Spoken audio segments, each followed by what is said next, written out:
우리에게 주신 하나님의 말씀은 구약성경 아가서 2장 8절에서 17절까지 말씀입니다.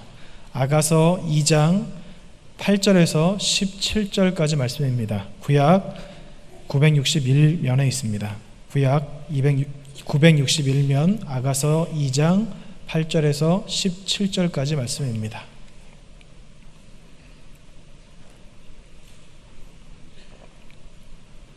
저와 여러분이 교독하겠습니다. 내 사랑하는 자의 목소리로구나. 보라, 그가 산에서 달리고 작은 산을 빨리 넘어오는구나.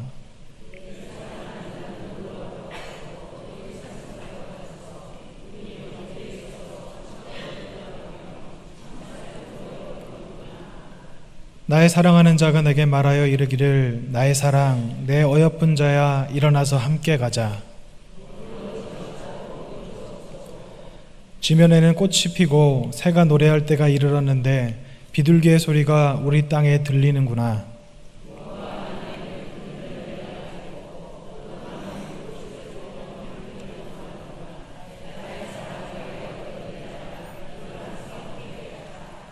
바위 틈 낭떠러지 은밀한 곳에 있는 나의 비둘기야, 내가 내 얼굴을 보게 하라. 내 소리를 듣게 하라. 내 소리는 부드럽고 내 얼굴은 아름답구나.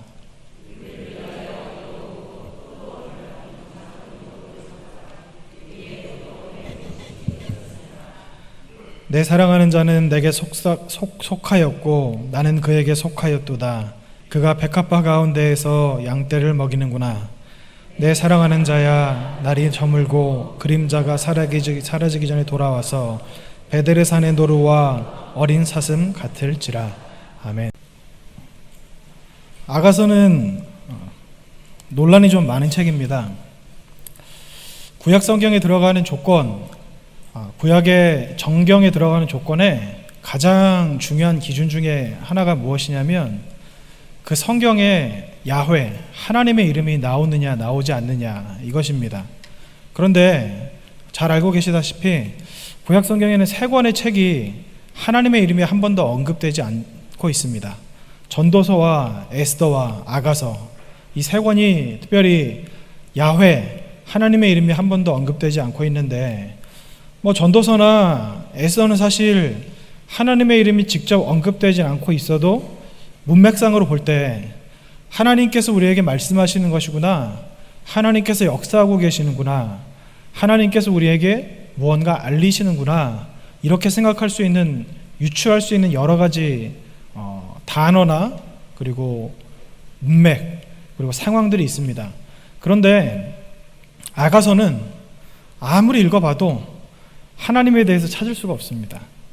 어떤 분들은, 어떤 학자는 이렇게 이야기하더라고요. 아가서는 성경에 있는 모든 책 중에 가장 세속적인 책이다, 이렇게 이야기를 합니다. 아마 읽어보시면 아시겠지만 이게 성경에 쓰여져야 될 내용인가 싶을 정도로 좀 민망한 단어들이 좀 많이 나와요. 제가 언급은 하지 않겠습니다만 아마 잘 알고 계시리라 생각됩니다. 그래서 성경을 연구하는 그 수많은 신학자들이 그 성경 주석을 많이 썼는데, 성경 주석의 이제 서론에 해당하는 부분, 이 책이 어떤 책이고 어떻게 구성되어 있고 이 책의 내용은 우리가 어떻게 봐야 하며 문맥적 특징은 어떻고 그리고 이 책의 문화적인 배경은 어떠며, 이런 거에 대해 쓰여 있는 그 배경이 가장 많은 책이 아가서입니다. 제가 여러 권의 주석을 찾아봤는데 서론이 정말 길어요. 다른 책들은 그냥 간단하거든요. 그런데 이 아가서에 대해서 언급하면서 어떤 학자는 그 당시 애굽에서 쓰였던 애굽 사람의 말투, 그 시대에 쓰였던 애굽 사람들이 보편적으로 썼던 말, 그리고 애굽에 남아있는 기록들 중에 애굽 사람이 지었던 시, 이런 것까지 쭉 언급을 하면서 그 애굽 사람들이 썼던 시와 말과 그 내용이 여기에 어떻게 담겨 있는지, 그것을 어떻게 차용해서 썼는지, 이런 것까지 연구해가지고 주석을 쓴 학자도 있습니다. 그럼 여러분, 아가서 하면 우리가 흔히 알고 있기를 하나님이 우리를 사랑하시니까 그 사랑하는 관계에서 우리를 사랑하는 신부로 삼으셨고, 그래서 하나님이 우리를 얼마나 사랑하는지를 쓰셨다 이렇게 알고 계시잖아요. 근데 과연 이게 이 내용만으로 성경에 들어갈 수 있을까요? 성경은 여러분 잘 알고 계시겠지만 특별 계시입니다. 하나님의 자기 계시이죠.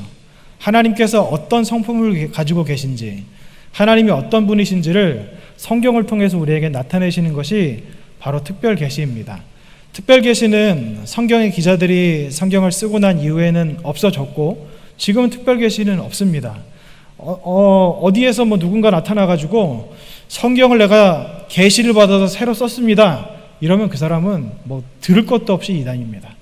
특별 계시는요, 성경 66권으로 끝났고 다른 계시들, 하나님께서 하시는 일반적인 계시들은 아직 남아 있습니다.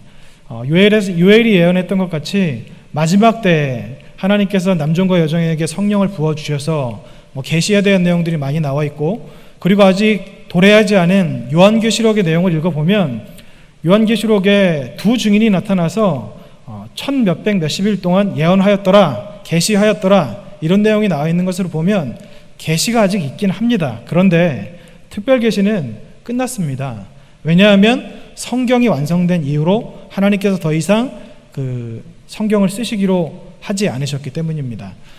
하나님께서 특별 계시를 통하여서 하나님의 성품, 하나님의 자기 계시를 우리에게 하시는데, 그럼 이 아가서를 통해서 어떻게 우리가 하나님을 알 수 있을까요? 우리가 이 아가서를 통해서 어떻게 하나님에 대해서 알 수 있을까요? 우리가 신앙생활하는 가장 궁극적인 목표는요, 여러 가지가 있을 수 있겠죠. 거룩해져가지고 하나님을 닮아가는 것이나 성령의 9가지 열매를 맺는 것이나 많은 것들이 있겠지만요, 가장 신앙생활을 하는 궁극적인 목표가 무엇인지 아십니까? 바로 구원입니다. 아무리 우리가 신앙생활 열심히 해도요, 구원 못 받으면 그건 소용없는 거잖아요. 우리가 헛수고 하는 것 아닙니까? 구원이 우리가 신앙생활 하는데 가장 중요한 가치이고 목표이기도 한데, 이 구원이 되려면 가장 필요한 것이 무엇이냐면요, 하나님이 유일하신 참 하나님이신 한 분이신 것을 아는 것과 그 하나님을 마음을 다하고 힘을 다하고 뜻을 다해 사랑하는 것인데, 이 사랑하는 것이 여러분 무엇일까요? 하나님께서 뭐라고 말씀하셨냐면, 하나님을 사랑하는 것은 아버지의 계명대로 행하는 자라야 하나님을 사랑하는 것이다, 이렇게 말씀하셨거든요. 여러분, 구원을 받을 수 있는 가장 우리가 알고 있는 쉬운 길은 예수님을 믿는 겁니다. 알고 계시죠? 마음으로 믿어 의에 이르고 입으로 시인하여 구원을 받는다, 이렇게 말씀하시지 않습니까? 그런데 이게 우리가 알고 있는 것과 같이 그렇게 간단하진 않습니다. 그냥 내가 예수님 믿습니다, 내가 예수님 믿습니다. 제가 예전에도 그 설교 시간에 말씀드렸었는데, 예전에 부흥에 가면 부흥사 목사님들께서 그렇게 많이들 하셨어요. 이 시간 내가 지금 죽으면 구원받을 거라고 확신하는 사람 손 들어보십시오. 이러면 한 반도 안 들어요. 그러면 그래가지고 천국 가겠냐고, 간다고 믿고 손 들으라고, 그게 믿음이라고 이렇게 말씀하셨거든요. 이거는 구원이 아닙니다. 이거는요, 성경에서 말씀하시는 믿음과는 아주 거리가 있습니다. 성경에서는요, 믿음이 있다면 그 믿음대로 행위가 드러나야 된다고 말씀하시고, 그래서 믿었으면 믿은 사람의 그 믿음에 따라 행위가 결과로 나타난다고 말씀하고 있습니다. 구원받는다는 것은 마찬가지로요, 예수님을 믿는 믿음으로 구원받는 것입니다. 자격 없는 우리들이 예수 그리스도의 보혈의 능력으로 말미암아 성소에 들어갈 담력을 얻게 된 것이고, 오직 우리의 길이요 진리요 생명이신 예수 그리스도로 인하지 않고는 결코 구원받을 수 없기 때문에 당연히 예수님의 보혈의 능력으로 인해 구원받는 것입니다. 그런데 거기에서 끝이 아니라 정말 우리가 신앙생활을 열심히 하고 믿음이 있다면 그에 따른 믿음의 결과, 행위가 드러나야 되는데, 제가 아까 말씀드렸던 하나님을 사랑하고 이웃을 사랑하는 것, 하나님을 먼저 사랑하고 그 다음에 이웃을 사랑하는 것이 그 믿음의 결과라고도 할 수 있거든요. 그럼 여러분, 한번 제가 여러분에게 여쭙겠습니다. 하나님을 정말로 사랑하십니까? 당연히 아멘이라고 대답하시겠죠. 당연히 아멘이라고 대답하셔야 되죠. 그런데 여러분, 하나님을 어떻게 사랑하고 계세요? 하나님이 어떤 분이시길래 여러분 사랑하십니까? 하나님이 만군의 주이시기 때문에 하나님을 사랑하십니까? 하나님이 창조주이시기 때문에 하나님을 사랑하십니까? 하나님이 만왕 가운데 왕이 되시고 세상 모든 신들 중에 신이 되시기 때문에 하나님을 사랑하십니까? 아니잖아요. 그게 우리가 하나님과 무슨 상관이 있다는 이야기입니까? 어떤 대상을 사랑하려면요, 어떤 인격체를 사랑하려면 그 사람과 관계가 있어야 되는 겁니다. 하나님을 정말로 사랑하려면요, 하나님을 알아야 하나님을 사랑할 수 있습니다. 그러니까 여기서 안다는 것은 무엇이냐면요, 뭐 어떤 행사 같은데 유력 인사들이 와서 그 사람들의 이력이 쓰여져 있잖아요. 어느 대학교 졸업했고 어떤 과정을 밟았고 어디에서 일을 했고 지금은 어떤 직책을 맡고 있고, 이런 거를 알고 있으면 우리가 그 사람을 사랑할 수 있을까요? 성경에 쓰여져 있는 내용들은 그런 내용들이거든요. 성경은요, 하나님의 자기 계시인데 제가 아까 말씀드렸던 양력, 그 사람의 학력, 이런 것을 설명하는 것밖에 안 됩니다. 만약 성경을 읽는 다는 그 자체만으로 하나님을 사랑할 수 있다면, 제가 지난번에도 말씀드렸듯이 성경을 많이 읽으면 그 사람은 무조건 하나님을 사랑할 수밖에 없게 됩니다. 그러나 그렇지 않잖아요. 바리새인들과 서기관들, 성경을 수천 번을 읽었을 그들이 하나님을 사랑하지 않잖아요. 성경을 아무리 많이 읽어도요, 지식으로 하나님에 대해서 알 수 있을지는 몰라도 하나님을 사랑하는 것과는 관계가 없습니다. 물론 하나님께서 그 사람이 성경을 읽는 그 마음을 긍휼하게 여기시고 그에게 은혜를 베푸시어서 하나님 사랑하는 마음을 부어주셔서 그 사람이 하나님을 사랑하게 되는 경우도 있지만, 여러분, 성경을 읽는다고 해서 꼭 그 사람이 하나님을 쫓는 것은 아닙니다. 요한복음에 나와 있듯이 너희가 성경에서 영생을 얻을 줄 알고 이 성경을 상고하거니와 이 성경은 곧 나에 대해 증언하는 것이라, 그러나 너희가 나에게로 오기를 원하지 않는도다, 이렇게 말씀하고 계시잖아요. 아무리 성경을 많이 읽어도요, 아무리 우리가 성경을 읽고 교회에서 무언가 봉사를 하고 종교적인 행동을 하는 것 같아도 그 마음에 하나님이 없이 얼마든지 그런 일들을 할 수 있고, 그래서 하나님을 사랑하지 않을 수 있다고 말씀하시는 겁니다. 그래서 구약의 많은 선지자들이 이렇게 말씀하지 않았습니까? 우리가 하나님을 알아야 한다. 여호와를 알자. 힘써 알자. 하나님을 알아야 하나님을 사랑할 수 있는데, 여러분, 하나님이 어떤 분이시라는 것을 안다는 것만으로 하나님을 사랑하는 것은 굉장히 힘듭니다. 정말로 굉장히 힘듭니다. 그런 면에서 볼 때 하나님께서 우리를 얼마나 사랑하시는지, 하나님께서 나를 향한 그 사랑이 어떤 사랑인지를 좀 구체적으로 알 수 있는 것이 바로 아가서입니다. 여러분 한번 보세요. 하나님께서 우리를 사랑한다고 하셨는데 예수 그리스도가 십자가에 못 박혀 죽으신 것으로 우리를 향한 하나님의 자기의 사랑을 확증하셨느니라, 이렇게 말씀하셨잖아요. 이 사랑이 굉장히 크다는 건 알고 계시죠? 그러니까 입장 바꿔 생각해 보면 원수에게 자녀를 내줄 만큼 나를 사랑하는구나, 이런 뜻을 알 수 있기 때문에 정말 많이 사랑하는구나, 머리로는 알 수 있죠. 그런데 이 사랑이 가슴까지 내려오는 것이 쉬울까요? 마음으로 믿어 의에 이른다고 했는데요, 머리로 믿는 게 아니라 마음으로 믿는 겁니다. 머리로 아는 것과 마음으로 아는 것은 완전히 다릅니다. 이 아가서가 왜 하나님의 사랑에 대해서 가까이 알 수 있는지에 대해서 제가 말씀을 드렸냐면요, 아가서는요, 우리가 남녀 간의 사랑을 아마 한 번씩은 다 해보셨을 줄로 아는데, 이 남녀 간의 사랑을 통하여서 우리가 이해할 수 있는 범위에서 하나님이 우리를 얼마나 사랑하시는지를 설명하고 계신 것이 바로 아가서 말씀입니다.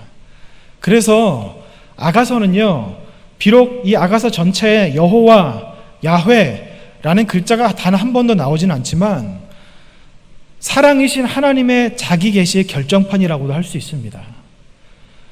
하나님의 사랑이신데 그 사랑을 어떻게 하시는지를 정말 구체적으로 구구절절 말씀하고 계신 것이 바로 아가서 말씀이라고 할 수 있습니다. 특별히 이 아가서의 말씀 중에 가장 귀하다고 생각하는 말씀이 저는 이 2장에 있는 이 말씀이라고 생각합니다. 왜냐하면요, 하나님이 우리를 얼마나 사랑하시는지를 말씀하시고, 그리고 그 하나님께서 우리에게 원하시는 것이 무엇인지를 이 2장에서 나타내시기 때문입니다. 그리고 그 하나님의 사랑에 우리가 어떻게 반응해야 되는지까지도 말씀하시는 것이 바로 2장에 나와 있는 말씀이기 때문에 우리가 이 말씀을 통하여서 이런 믿음을 가지셨으면 좋겠습니다. 하나님, 이 말씀을 듣고 나서 내가 하나님을 현실적으로 사랑하게 하시옵소서, 실제적으로 사랑하게 하시옵소서. 머리로 사랑해야 된다고 믿고 그냥 사랑한다고 생각하는 것이 아니라 내가 내 배우자를 사랑했던 것 같이, 내가 내 자녀를 사랑하는 것 같이 하나님을 사랑하게 하시옵소서. 그런 믿음을 가지고 이 말씀을 들으셨으면 좋겠습니다. 그 믿음으로, 기대함으로 이 말씀을 듣고 나시면 여러분, 하나님을 향한 사랑이 실자가 되실 줄로 믿습니다. 아가서는요, 참 귀한 책입니다. 정말로 귀한 책인데요, 오늘 말씀을 쭉 읽어보면요, 8절 말씀에 이렇게 시작을 하고 있습니다. 내 사랑하는 자의 목소리로구나, 이렇게 말씀을 하고 있는데요, 여러분, 우리가 하나님을 사랑하면요, 누군가를 사랑하면 그 사람과 함께 있고 싶어지잖아요. 그 사람과 이야기하고 싶고, 그 사람과 맛있는 것도 같이 먹고 싶고, 그 사람과 좋은 데도 같이 가고 싶어 하는 것이 사람의 본성 아닙니까? 하나님께서도요, 우리와 똑같이 하기를 원하십니다. 내가 맛있는 것을 먹을 때 내가 사랑하는 사람이 생각나는 것 같이, 내가 좋은 데를 갔을 때 내가 사랑하는 사람과 함께 왔으면 좋았을 걸, 다음에 같이 와야지 라고 생각하는 것 같이 하나님께서는요, 언제나 우리와 함께 하시길 원하십니다. 모든 순간에, 어떠한 때라도 항상 우리와 함께 하시기 원하시는 분이 바로 하나님이십니다. 그 하나님께서 내 사랑하는 자의 목소리로구나. 우리의 목소리, 하나님을 찾는 우리의 목소리를 하나님께서 기다리고 계시는 것이거든요. 우리가 하나님을 사랑한다고 하면서, 내가 하나님을 사랑합니다 고백하면서 그 하나님께 나의 목소리를 들려드리지 않을 때가 얼마나 많습니까? 내가 세상에 살면서 다른 사람과는 대화를 많이 하고, 그리고 여러 가지 말을 많이 하지만 정말 하나님 앞에, 여러분, 하나님, 제가 여기 왔습니다. 하나님, 제가 여기 있습니다. 이렇게 말씀드려 본 적이 얼마나 있으신지 모르겠습니다. 하나님께서는요, 우리가 하나님을 부르는 소리, 그 음성을 기다리고 계십니다. 사랑하는 사람의 목소리를 들으면 여러분 어떠세요? 제가 제 아내를 정말 많이 사랑하는데요, 아내랑 이렇게 오래 떨어져 있어 본 적이 별로 없었거든요.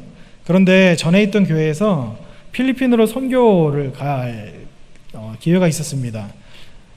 5박 6일의 기간이었는데요, 정말 힘들더라고요.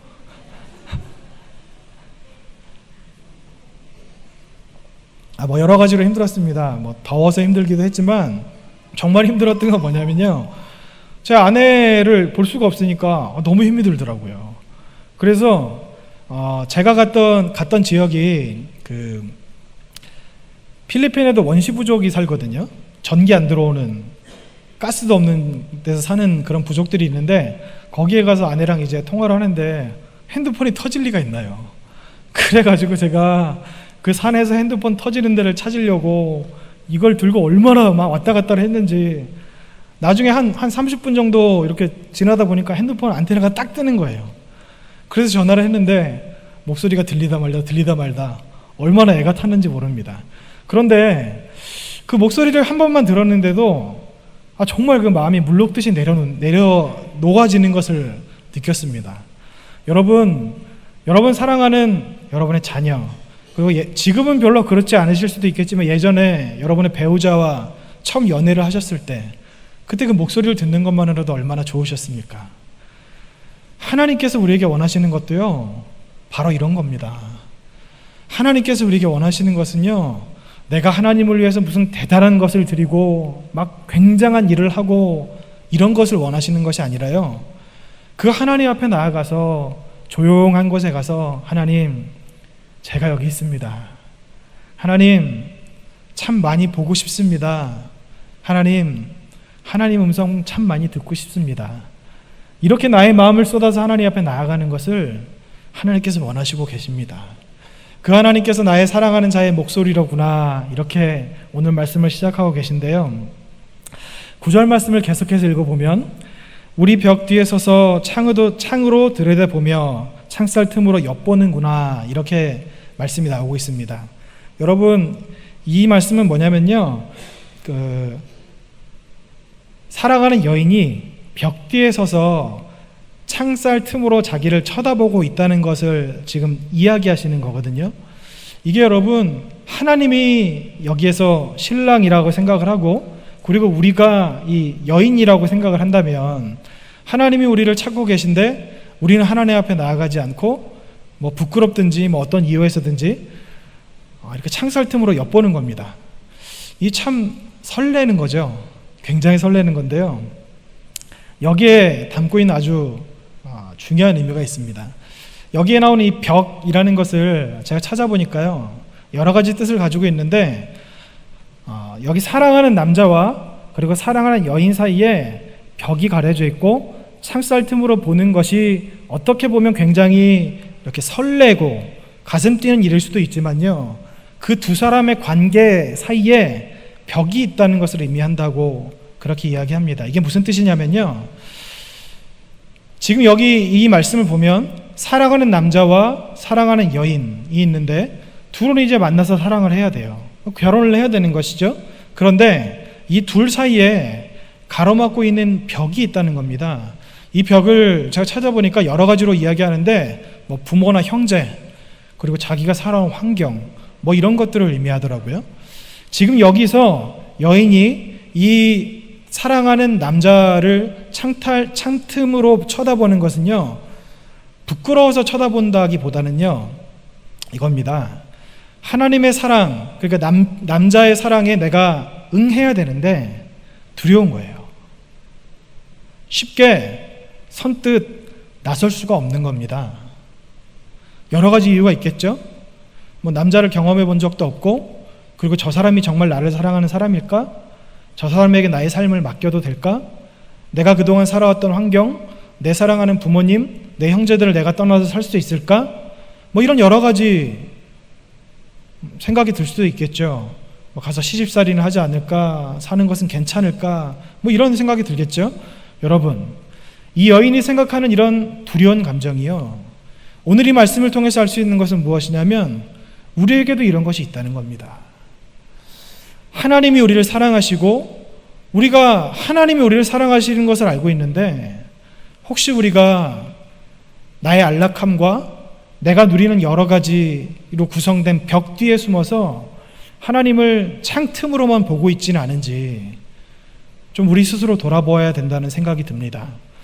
여러분, 하나님을 향한 사랑이라는 것은요, 사랑이라는 것 여러분 다 경험해 보셨겠지만 남자 여자 사이도요 마찬가지입니다.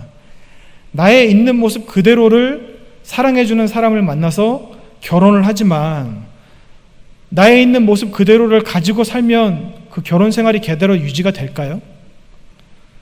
안 되잖아요.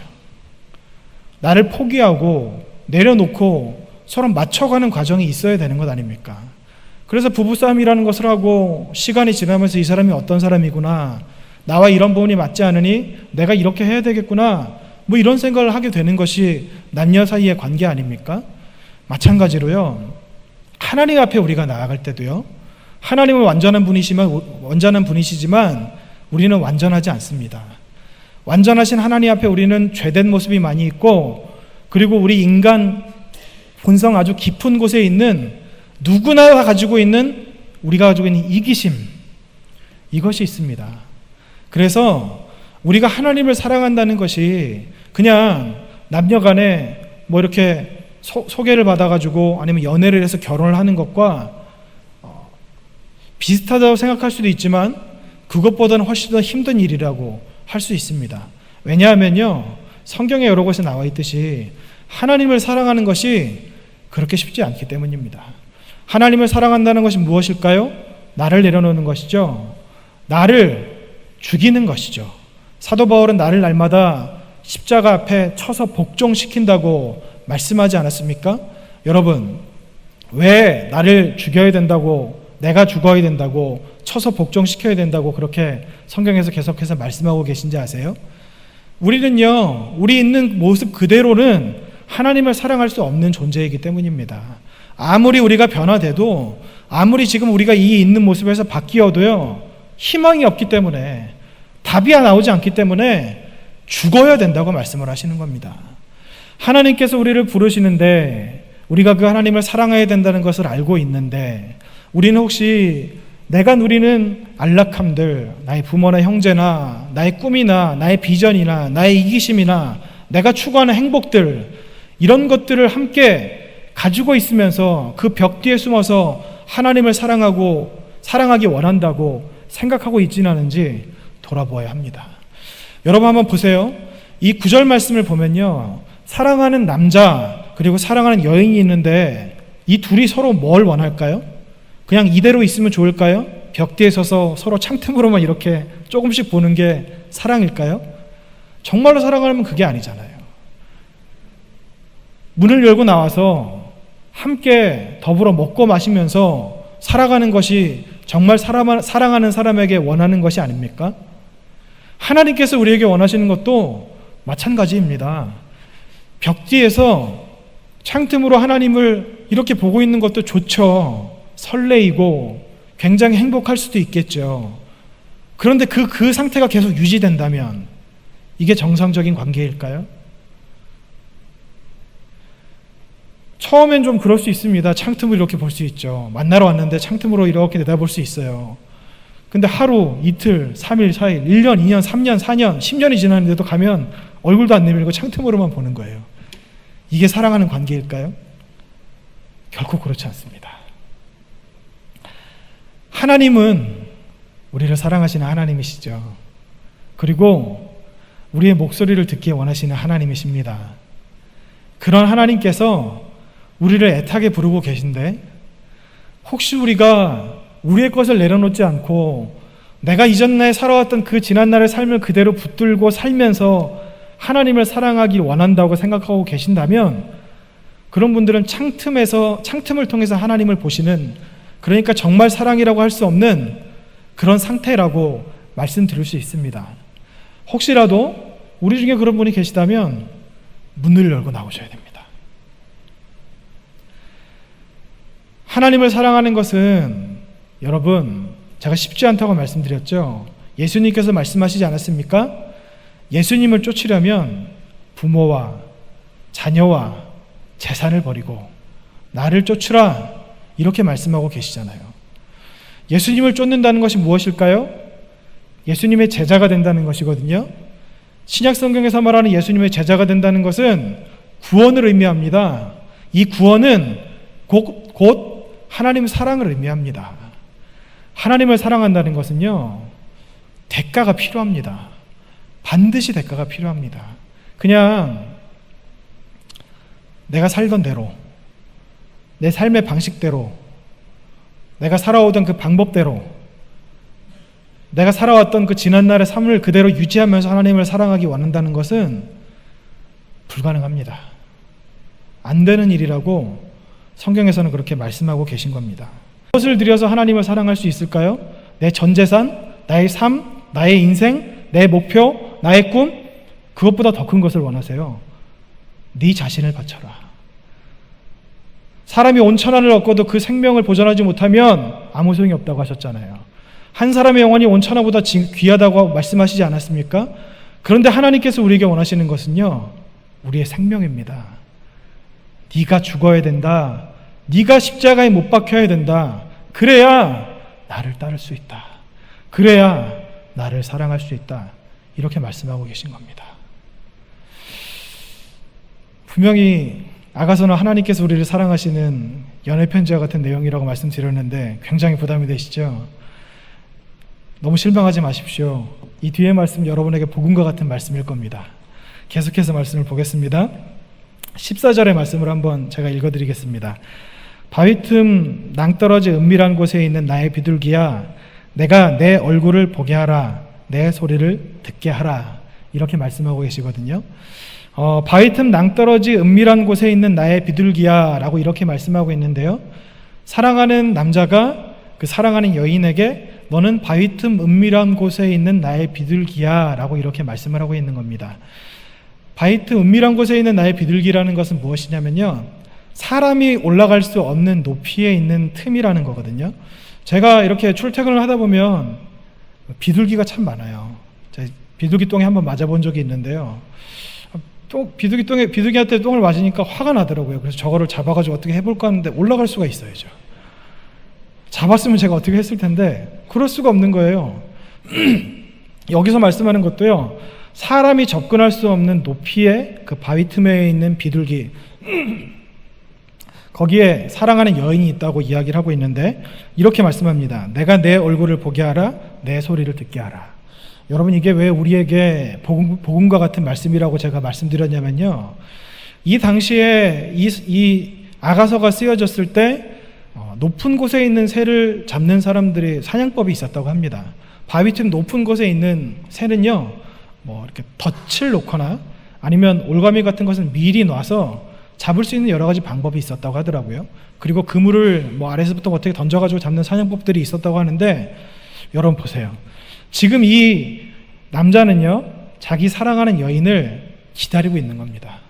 네가 나와서 나에게 얼굴을 보여라. 얼마든지 강제로 이 비둘기를 잡을 수 있는 그런 상황이 되고 위치가 되는 사람이, 그 남자가 기다리고 있는 겁니다. 이 말씀이 무슨 말씀이냐면요, 하나님께서는 우리를 사랑하시는데요, 우리를 기다리신다는 겁니다.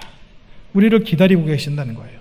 덫을 놓아서 억지로 잡으시려고 하는 것이 아니라, 그물을 던져서 우리가 날아가지 못하게 한 다음에 우리를 강제로 이렇게 잡으려고 하시는 것이 아니라, 우리가 스스로 하나님 앞에 나아가기를 원할 때를 기다리고 계신다는 겁니다.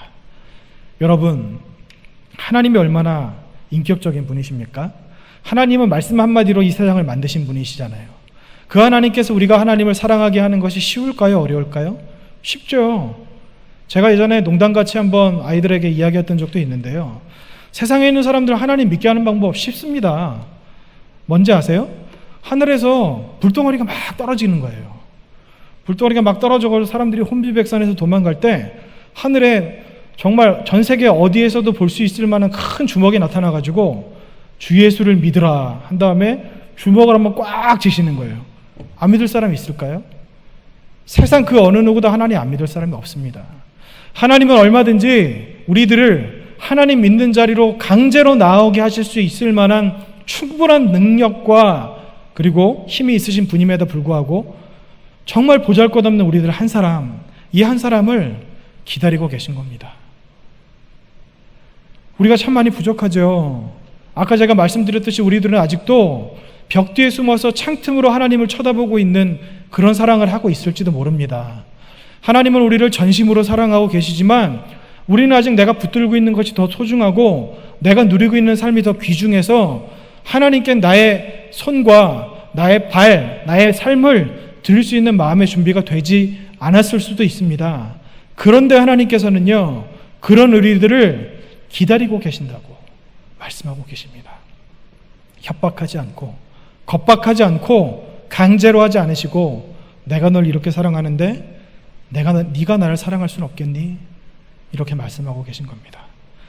요한계시록 3장 20절에 볼지어다 내가 문 밖에 서서 두드리노니 누구든지 내 음성을 듣고 문을 열면 내가 그에게로 들어가 그와 더불어 먹고 그는 나와 더불어 먹으리라. 예수님이 문을 못 여실까요? 뭐 성화 중에는 이렇게 문을 두드리시는데 문고리가 없는 문이라서 예수님께서 문을 못 열고 이렇게 서 계시는 성화도 그려져 있는데, 여러분 아시겠지만 요한계시록에 쓰여졌을 때 예수님은요 하늘에 올라가셨죠. 예수님 십자가에 죽으시고 부활하신 다음에 어떻게 하셨습니까? 벽을 통과하셨잖아요. 문 여실 필요도 없어요. 그냥 벽으로 들어가시면 되는 분이 예수님이십니다. 그런데 굳이 문 앞에 서서 문을 두드리시는 거예요. 우리가 마음의 문을 열 때까지, 우리가 정말로 하나님을 원할 때까지, 우리가 정말로 예수님을 우리의 삶의 주인으로 받아들이기 원할 때까지 기다리고 계신 분이 바로 예수님이시라고, 하나님이시라고 성경에서 말씀하고 계신 겁니다. 이게 정말 얼마나 우리에게 감사한 일인지 모릅니다.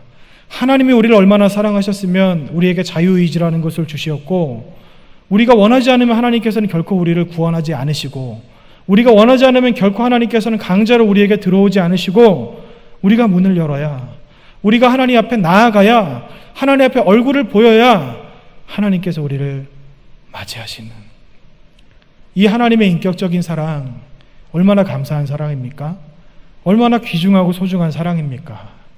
정말 철저하게 우리를 지켜주시는 사랑, 철저하게 우리를 기다리시는 사랑, 철저하게 우리 편에서 우리를 생각하시는 그 사랑, 이것이 바로 하나님의 사랑입니다.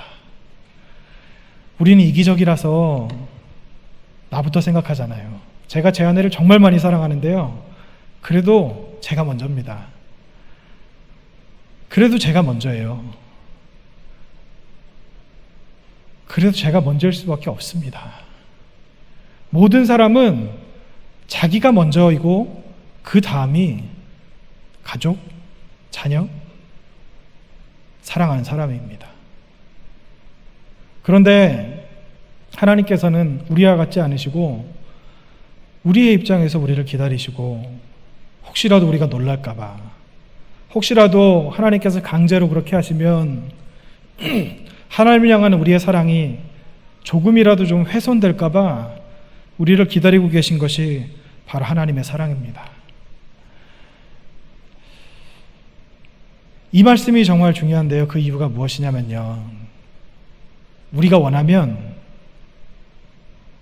우리가 정말 하나님을 원하면 우리가 하나님을 사랑할 수 있다는 말씀도 된다는 겁니다.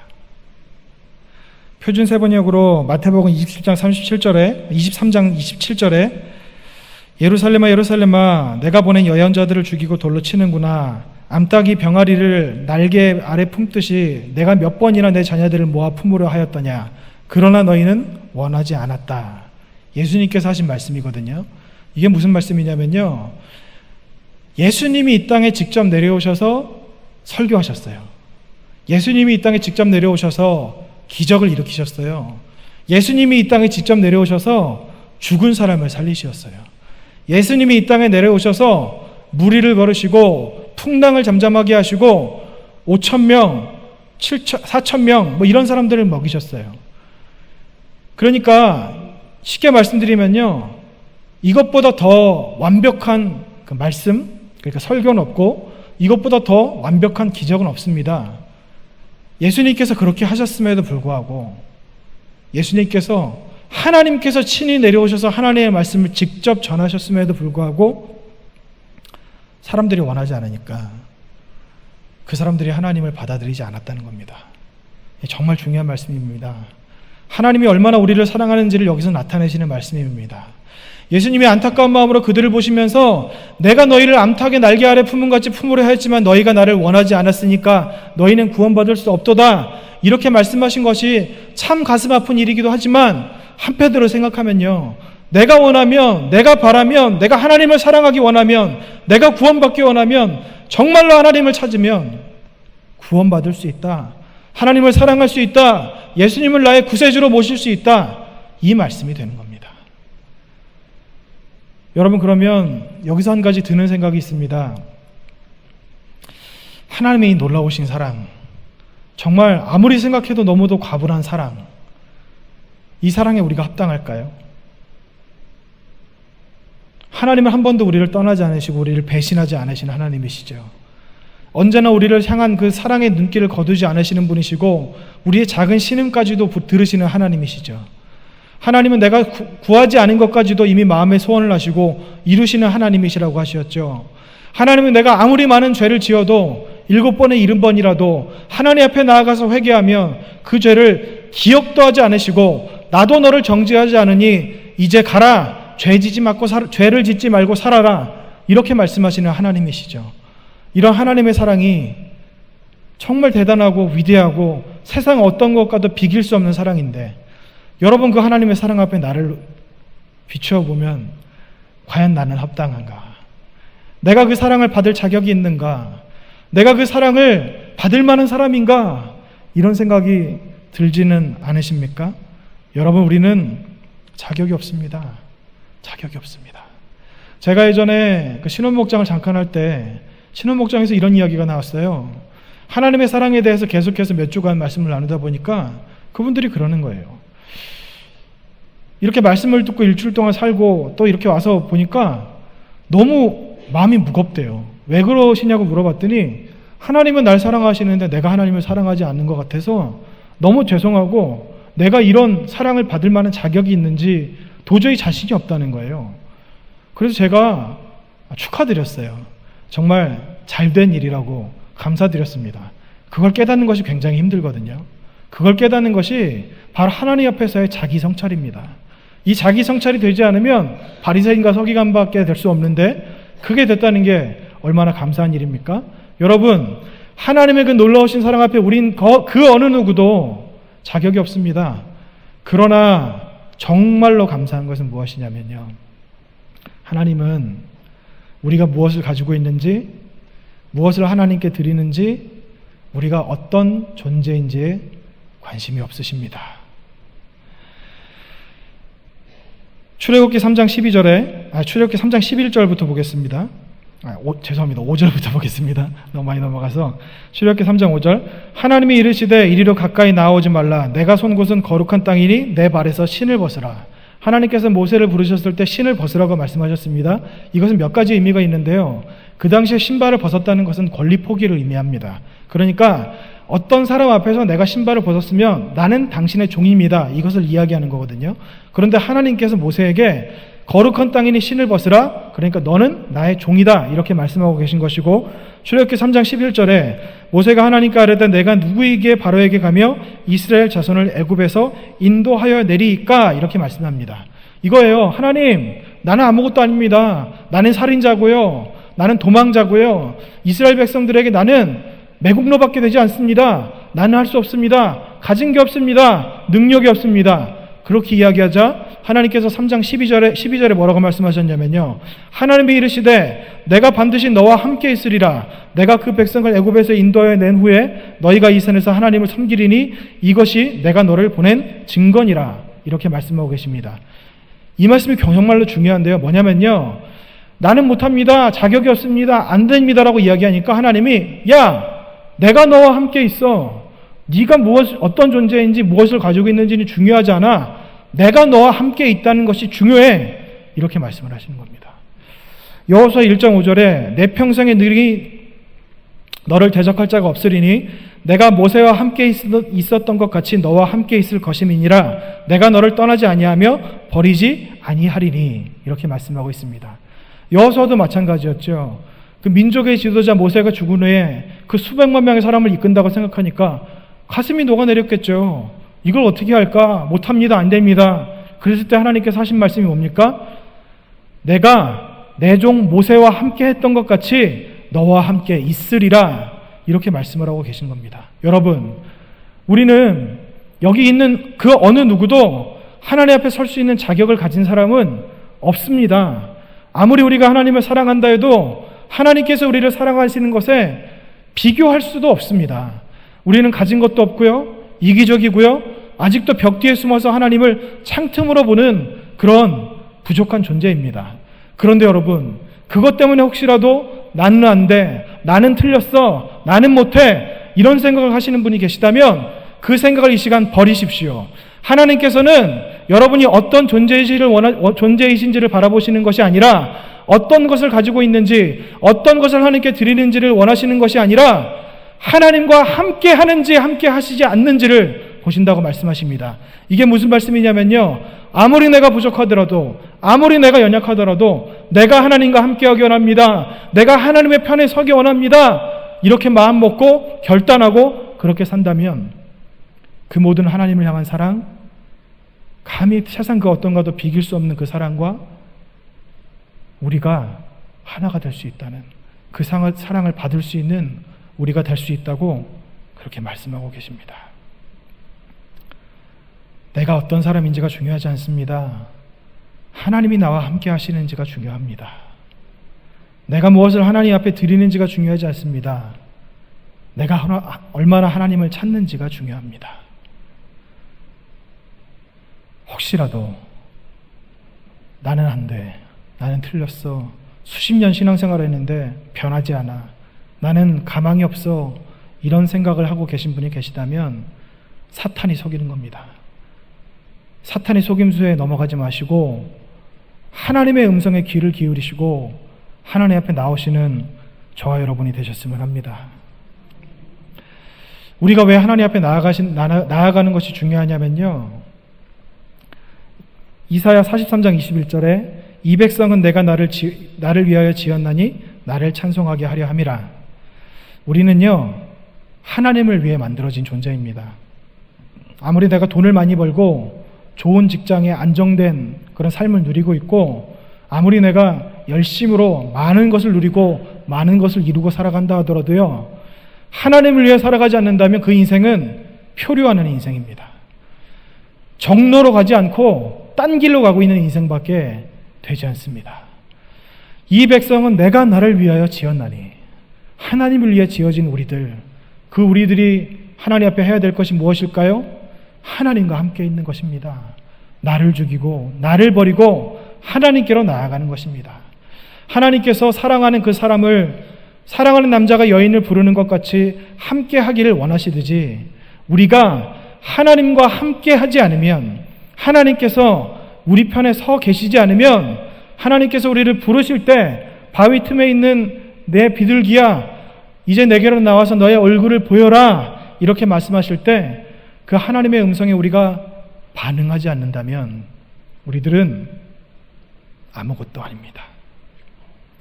하나님의 그 사랑에, 하나님이 우리를 부르실 때 그 사랑에 응답하시는 저와 여러분이 되셨으면 합니다. 나의 사랑하는 자야, 일어나 함께 가자, 이렇게 우리를 부르실 때 그 부르심에, 하나님, 제가 여기 있습니다. 저는 자격이 없지만, 드릴 것이 아무것도 없지만, 저를 보면 희망이 없지만 하나님을 바라보는 희망이 있습니다. 저는 아무것도 가진 것이 없지만 하나님과 함께 있으면 저는 모든 것을 가진 사람입니다. 저는 하나님을 사랑할 수 없지만 하나님과 함께 있으면 저는 하나님을 사랑할 수 있는 존재입니다. 이렇게 고백하며 하나님의 부르심에 응답하시는 저와 여러분이 되셨으면 합니다.